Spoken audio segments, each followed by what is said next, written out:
যাও, আমি দেখছি রমণীকে কেমন করে শান্ত করা যায়। তাই ভগবান বিষ্ণু ব্রাহ্মণের বেশ ধারণ করে মর্তের মধ্যে গমন করছে। এসে দেখছে সূর্য উদয় হচ্ছে না। রমণীর সম্মুখে এসে প্রকট হয়েছে, নর্মদার দিকে তাকিয়ে বলছে, নর্মদা, ও নর্মদা, তুমি আকাশে সূর্যকে উঠতে দিচ্ছ না কেন?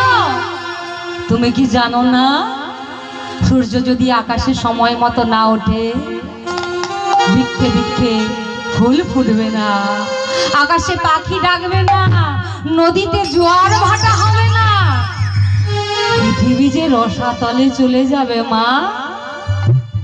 নর্মদা বলছে, পৃথিবী রসাতলে চলে যাক, তাতে আমার দুঃখ নাই, কিন্তু সূর্য